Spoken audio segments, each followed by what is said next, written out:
मसीह खुदावंद के बहुत ही बाबरकत और जलाली नाम में आप सबकी सलामती चाहता हूँ। मेरे अज़ीज़ो, जैसा कि इन दिनों में हम लोग उन बातों को सीख रहे हैं जो 6 बल्कि 7 चीज़ें कलाम पाक में लिखी हैं जिनसे खुदावंद को नफ़रत है।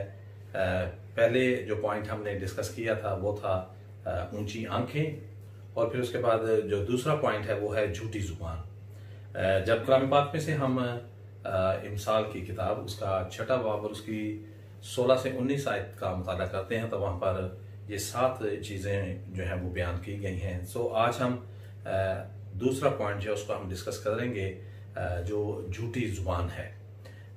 मेरे चीज़ों, झूठी ज़ुबान, इससे ज़ाहिर बात है हर एक इंसान को कराहियत है, और ख़ास तौर पे झूठी जो ज़ुबान है खुदावंद को उससे नफ़रत है, क्योंकि झूठे शख्स जो हैं या झूठा आदमी जो है वो शैतान की तरफ से होता है, और झूठे जो हैं वो खुदावंद के फर्जंद नहीं हो सकते।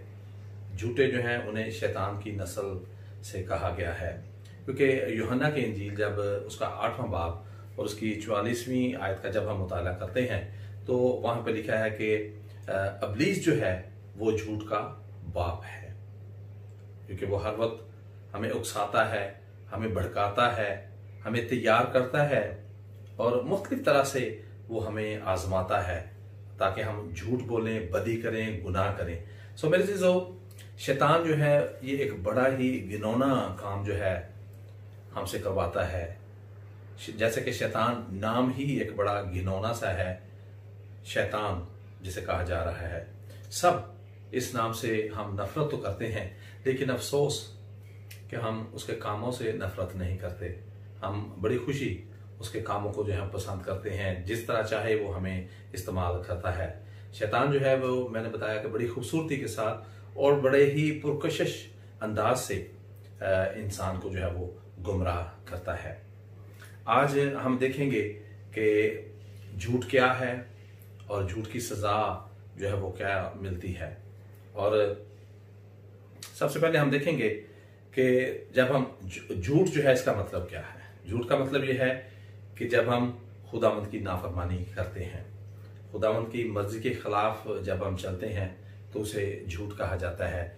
हकीकत से जब हम इनकार कर देते हैं तो उसे भी झूठ कहा जाता है। और फिर बेजा जब हम फख्र करते हैं, मतलब कि वो हम होते नहीं जो हम अपनी बातों से अपने आप को एक्सप्रेस करने की कोशिश करते हैं, और फिर जो हक की बात होती है जब हम उससे इनकार करते हैं तो ये भी झूठ के ज़मरे में ही बात आती है। हम हक का इनकार करते हैं और जो नाराज़गी की बात है उसको हम पसंद करते हैं, ये भी झूठ के ज़मरे में बात आ जाती है। मेरे चीज़ों, पौलुस रसूल का ख़त जब रोमी की कलीसिया के नाम देखते हैं 3रा बाब उसकी 9वीं आयत से 13वीं आयत तक का जब हम मुताला करते हैं तो वहाँ पर बड़ी खूबसूरत अंदाज से इस बात को बयान किया गया है कि जो हक का इनकार करते और नाराज़गी को पसंद करते हैं ऐसे खुदावंद की बादशाह से बाहर रहेंगे। ये बहुत बड़ी सज़ा है हमारे लिए कि हम खुदावंद की बादशाहत से बाहर रहें। आज कोई भी शख्स ये नहीं चाहता कि हम खुदावंद की बादशाहत से बाहर रहें। सो इसी तरह जब हम मुकाशफा की किताब उसका 22वां बाब और उसकी 15वीं आयत को हम देखते हैं तो वहाँ पर भी कलाम पाक में लिखा है कि झूठी बात गढ़ने वाला बाहर रहेगा। आज हम झूठ बोलते वक्त परवाह नहीं करते, सोचते नहीं हैं, जो मुंह में आता है हम लोग कह देते हैं, लेकिन आज हमें फिक्र करने की जरूरत है कि झूठी बात गढ़ने वाला बाहर रहेगा। फिर इसी तरह मत्ती के इंजील का जब हम मुताला करें 25वां बाब और उसकी 41वीं आयत में ये लिखा है कि झूठ बोलने वाला जो है वो जहन्नम की सजा का वारिस होगा। और यकीनन हमें से कोई भी नहीं चाहता कि हमें जहन्नम की सजा में धकेला जाए। मेरे अज़ीज़ों, झूठ से दुनिया में लानत और फिर आखिरत में हमेशा की जलने वाली आग हमारे लिए है अगर हम झूठ पर चलते हैं, झूठ पर तकिया करते हैं। ज़बूर 5 और उसकी 5वीं आयत को जब हम पढ़ें तो दाऊद बड़े खूबसूरत अंदाज से इस बात को बयान करता है कि खुदावंद को सब बदकिरदारों से नफरत है। मतलब कि जब हम झूठ बोलते हैं तो नफरत अंगेज हम काम जो है उसको सर अंजाम देते हैं। इमसाल की किताब 19वां बाब और जब उसकी 5वीं आयत को जब हम पढ़ते हैं तो उसमें भी लिखा है कि झूठ बोलने वाला रिहाई नहीं पाएगा, मतलब कि उसको रिहा नहीं किया जाएगा। फिर इसके साथ साथ जब हम मुकाशफा की किताब का मुताला करते हैं तो वहाँ पर हमें बड़ा ही भयानक एक बयान पढ़ने को मिलता है। झूठे के लिए लिखा है कि झूठ बोलने वाला आग और गंधक की झील में डाला जाएगा।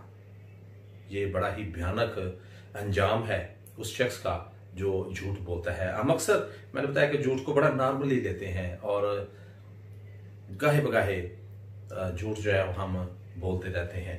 और झूठ मैं समझता हूँ कि एक बहुत बड़ा गुनाह है जो रोज बरोज हमें अंदर ही अंदर से खोखला जो है वो करता चला जाता है। जैसे जना और कत्ल करने की बड़ी संगीन सजाएं हैं, इसी तरह झूठ की भी एक बहुत ही संगीन सजा है, जिसे हमने पढ़ा कि आग और गंधक की झील में झूठे शख्स को जो है वो डाल दिया जाएगा। कलाम पाक में हमें मना किया गया है कि हम झूठ ना बोलें, झूठी बात जो है हम ना करें। जब हम खुरूज की किताब उसका 23वां बाब को देखें तो वहां पर ये बात का बयान हमें मिलता है कि हमें झूठ को फैलाना भी नहीं, जो झूठी खबर है उसको मत फैलाएं। हम बहुत खुशी महसूस करते हैं जब हम बढ़ा चढ़ाकर बात को बयान करते हैं। आज अदालतों में देख लें, मुकदमे जब चलाए जाते हैं तो बहुत दफा झूठ का आसरा लिया जाता है। लोग बड़ी खुशी से झूठी गवाही देने के लिए तैयार हो जाते हैं। आप दूसरे की जिंदगी को दांव पर लगाने की कोशिश करते हैं झूठ बोलकर। सो हमें कलाम पाक में मना किया गया है और कहा गया है कि हमें हाँ की जगह हाँ और ना की जगह ना हमें करना है। एक दूसरे से झूठ बोलने से हमें मना किया गया है। आज देखें तो हम अपनी जिंदगी का मुताला करें। जब रात को हम सोते हैं तो बेड पे जब लेटते हैं तो हमें पूरे दिन का हमें गौर फिक्र करना है कि आज सारा दिन में हमने कितने झूठ बोले हैं, कितने अच्छे और सच्चाई के काम हमने किए हैं। सो हमें झूठ नहीं बोलना बल्कि झूठी गवाही भी नहीं देनी। खासतौर पे अपने पड़ोसी के खिलाफ हमें मना किया गया है कि तू अपने पड़ोसी के खिलाफ झूठी गवाही जो है वो ना देना, क्योंकि हमें एक दूसरे की इज्जत को बहाल रखना है, हमें एक दूसरे की इज्जत का ख्याल करना है। और इसके साथ साथ जब हम सच बोलते हैं तो इसका मतलब यह है कि हम शैतान को शिकस्त दे रहे होते हैं, शैतान पर फतह हम हासिल कर रहे होते हैं। क्योंकि जब हम कुलसियों 3 बाब उसकी नामियत को जब हम पढ़ें तो वहां पर लिखा है कि हमें पुरानी इंसानियत जो है उसको तर्क करना है। जो पहले हो चुका सो हो चुका।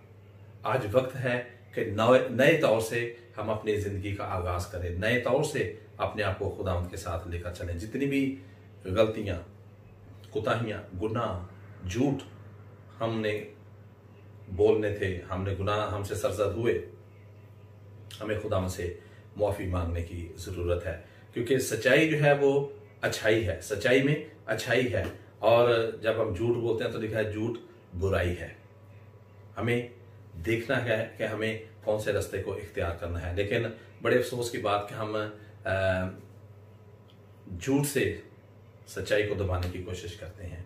लेकिन ये शायद वक्ती हमें खुशी महसूस हो कि हमने झूठ बोलकर सच्चाई को छुपा दिया है। लेकिन याद रखें, सच्चाई हमेशा झूठ पर गालिब आती है।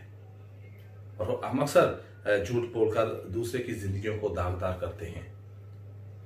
कलाम पाक में हम देखेंगे बहुत से गुनाह सरजद हुए झूठ बोलने की वजह से। सबसे पहला आदम और हवा के बारे में हम जानते हैं कि जब वहां पर झूठ बोला गया तो गुनाह जो है वो सरजद हुआ बाग अदन में। फिर इसके बाद रिबका और यकूब के बारे में हम जानते हैं कि रिबका ने अपने बेटे यकूब को उकसाया इस बात के लिए कि इस हक की बरकत जो है वो ले लें, और यकूब ने इस हक को अदा किया।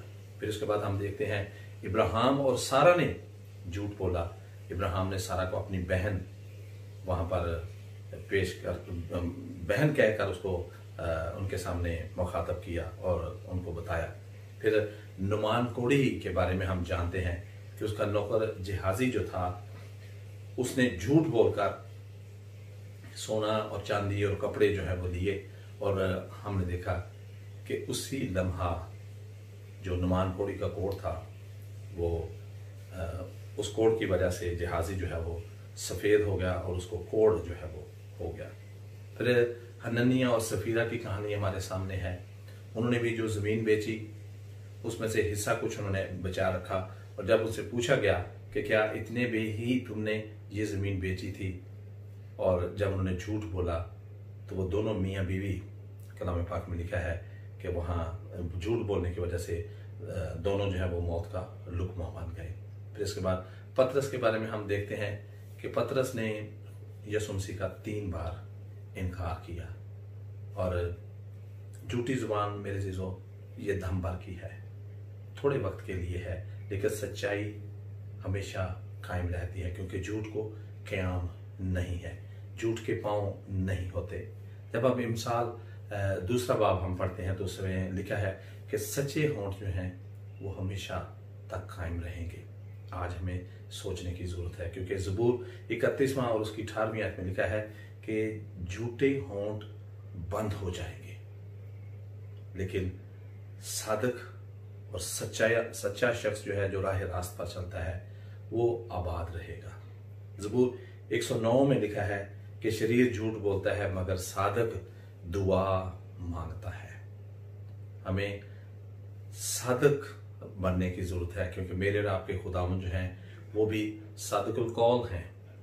जो उन्होंने कहा है वो पूरा होता आया है और पूरा हो रहा है, और आइंदा ज़िंदगी में भी पूरा होगा, क्योंकि कलाम पाक में लिखा है कि आसमान और ज़मीन टल जाएंगी लेकिन मेरे मुंह की बातें हरगिज़ ना टलेंगी। आज मेरे और आपके लिए बड़ी सोच विचार करने की ज़रूरत है, क्योंकि कामों ही की वजह से हम आदमियों में डिफाइन उनको कर सकते हैं कि कौन सा आदमी सच्चा है और कौन सा आदमी झूठा है, क्योंकि शरीर जो है वो अपनी तदबीरें जो है वो सोचता रहता है और अपने आप पर फख्र करता रहता है, लेकिन सादक जो है वो जानता है कि सच को आँच नहीं, और वो हमेशा खुदावंद के राब्ते में रहता है, खुदावंद से अपने लिए राहें जो है वो मांगता है। झूठी ज़ुबान जो है वो हमारे जिस्म को दागदार करती है, और ज़ुबान कलाम पाक में लिखा है कि वो बला है और किसी के काबू में नहीं रह सकती।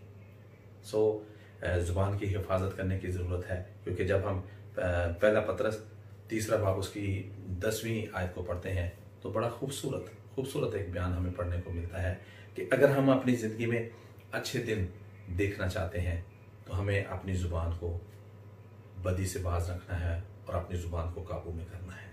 ये बड़ा मुश्किल है ज़ुबान को काबू में करना, लेकिन झूठी ज़ुबान जो है ये हमेशा हमें दागदार करती है। इसलिए हमें एक दूसरे की इज्जत का ख्याल करना है, एक दूसरे के लिए हर वक्त हमने तैयार रहना है सच्चाई के रास्ते की तरफ उसको लेकर।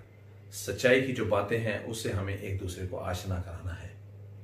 झूठ जो है उसके पाँव नहीं, और जितना भी आप सच्चाई को दबाना चाहें वो छिप नहीं सकती, क्योंकि हमें खुदावंद ने चुना है, हम खुदावंद की बरगज़ीदा नस्ल हैं। अगर आप ज़िंदगी में खुशी और कामरानी चाहते हैं तो उसके लिए बड़ा ज़रूरी है कि हम अपनी ज़िंदगी को खुदावंद के बताए गए अहकामात के मुताबिक गुजारें और हत्तल वसा कोशिश करें, झूठ से हम किनारा करें, और क्योंकि खुदावंद को इससे कराहियत है। खुदावंद मुझे और आपको बड़ा फजल बख्श दें ताकि हम अपनी ज़िंदगी में इस झूठ जैसी लानत जो है इसको हम निकालें और सच्चाई को अपनाते हुए खुशी, कामरानी, बहाली की ज़िंदगी जो है वो गुजार कर हम खुदावंद की शुक्रगुजारी करते रहें। खुदावंद मुझे और आप सबको आज इस बात पर अमल करने का फजल बख्श दें ताकि हम झूठ को छोड़ें, सच्चाई को जानें, सच्चाई को पहचानें, और सच्चाई और बड़े ईमान, इत्क़ाद और यकीन के साथ हम खुदावंद में आगे ही आगे बढ़ते चले जाएं। आमीन।